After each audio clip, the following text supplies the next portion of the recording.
What if I told you that in this Marvel story, the villain doesn't need to hide anymore because he now controls the system? Hello movie lovers, welcome back to syhper, where we break down movies and series in a way that actually makes sense. Today we are diving into Daredevil, Born Again, from season 1 all the way to season 2. And trust me, this one is not your typical superhero story. This series takes us back into the life of Murdock, a blind lawyer in New York who secretly operates as the vigilante Daredevil. At the beginning, he's trying to do things the right way, focusing on his legal career and stepping away from violence. But very quickly, it becomes clear that the system he believes in isn't as strong as he hoped. Crime starts rising again, and the justice system begins to show serious crack. At the same time, Wilson Fisk, who we know as Kingpin, is quietly making his return. But this time, he's not just operating from the shadows as a crime boss, he's evolving. He starts positioning himself as a legitimate public figure, slowly gaining influence and reshaping how people see him. And that is what makes this story different. The villain is no longer hiding, he is stepping into the light. As the story unfolds as the first season,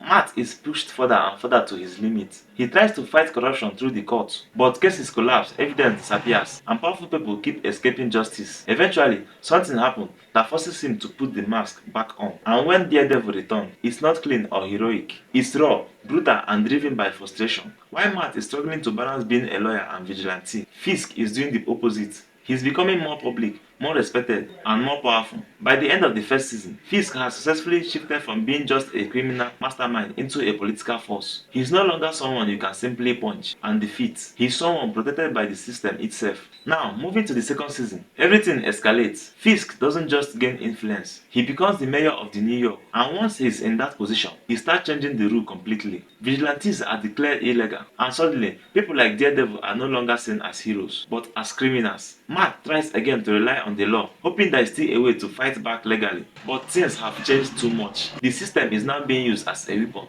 controlled by Fisk and his influence. Public opinion also begins to shift, with citizens starting to support the crackdown on masked heroes. This is where the story gets even more intense, because Matt is no longer just fighting criminals, he is fighting an entire system that has turned against him. Along the way, Jessica Jones returns, and her approach challenges Matt's belief in morality and restraint. She pushes him to question whether his way of doing things is actually working. As the tension builds, Matt reaches a breaking point after a major loss, and we see a much darker version of Daredevil. The fight becomes more aggressive, more emotional, and less controlled. At the same time, an underground resistance begins to form, with people who refuse to accept Fisk's rule. By the final moment of the second season, everything feels like it's on the edge of collapse. The legal system is no longer trustworthy, the streets are divided, and the city is basically at war with itself. Daredevil steps fully into his role, not just as a man trying to help, but as a symbol of resistance. But what makes the ending so interesting is that there is no clear victory. Fisk is still in power, the system is still broken, and Daredevil hasn't won in the traditional sense. Instead, the story leaves us with a city that is intense, divided, and waiting for what comes next. And honestly, that is where season 3 starts to feel inevitable. While nothing has been officially released yet, the way this story is built clearly points towards something bigger, something like a full-scale war for control of the city, where the line between hero and outlaw completely disappears. So when you look at Daredevil, Born Again as a whole, this isn't just a superhero series, it's a story about power,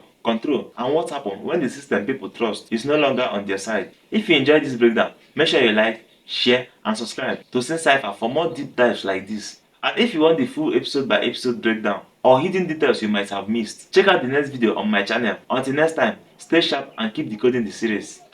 Thank you.